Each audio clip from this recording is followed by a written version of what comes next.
and I'm here today to talk about the story of the interview that almost never happened. So, the celebrity who is the topic of this conversation is Stevie J. That interview almost never happened because, quite simply, I was tired as hell. So, in this particular situation, on this particular day, I was waiting for a call from the person who was going to either confirm or deny that the interview was going to happen.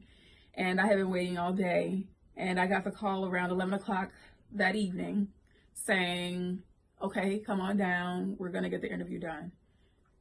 So the interview was going to be done at an adult entertainment facility. And I only mentioned that as having some significance because it'll help you understand a scenario that happened later on in the story.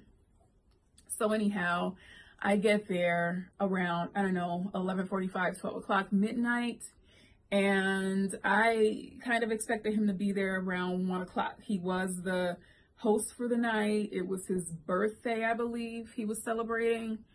And yeah, I was expecting to be done no later than 2 o'clock. Wrong. He had not shown. It was, 1 o'clock rolled around, 2 o'clock rolled around. And by the time 2 o'clock rolled around, I was passed out at the bar.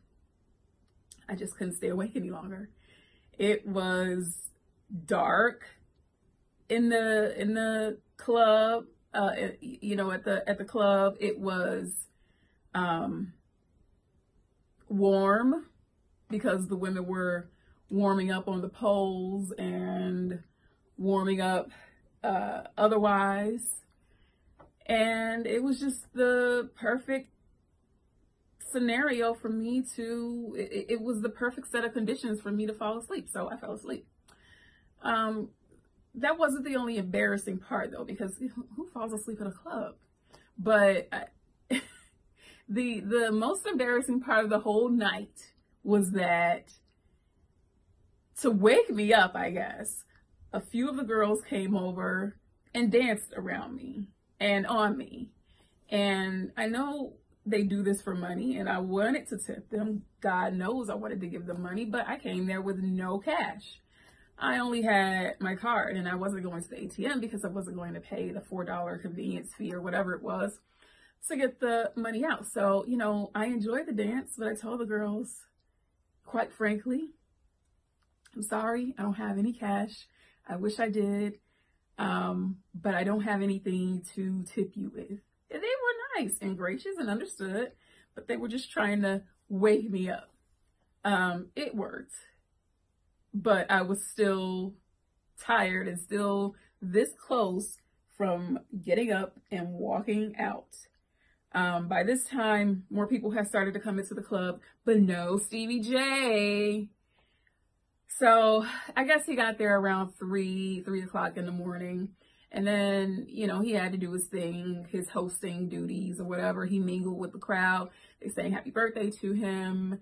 And he had to get his singles to, sprinkle on the women in the club and all that. And then they gave him a few favors. But I was around this time ready to get this interview done so I can get home. Because mind you, I had a radio interview at a station in Chicago that morning. This was 3 o'clock in the morning. I had this interview at probably 8 o'clock in the morning. So I just knew I wasn't going to be any good for it. Finally, around 4 o'clock, he's finished with everything he had to do at the club. And then he's announcing that he's leaving. I'm like, hold on. I didn't just stay here for these 5 hours for you to get up out of here and I don't get my interview. So his people were telling him, we gotta go because we gotta catch this flight. We gotta get back. And I'm like, no, fair is fair. I need to get this interview done. So they decided to grant me the interview. It was probably, 5 minutes or so. We went into the back room. It was sort of an unconventional interview because I didn't expect for his entourage to kind of piggyback into the interview, but they did, and it was cool. It all worked out for the best. But it was certainly a different type of interview. It was amusing. He said some funny things. He dropped some hints about some things, and then he ended up getting married to Faith not much long after that, which was a big news story at that time. So I was really happy I did it, but that just goes to show you that most of the interviews that you've seen me do have a story behind them. It's some crazy, some drastic event that's happened. Nothing is ever smooth with these interviews, but that's my story about the one that almost never happened. I'm glad you guys tuned in. Tune in for more of my Candidly Mandy stories. And until next time, peace.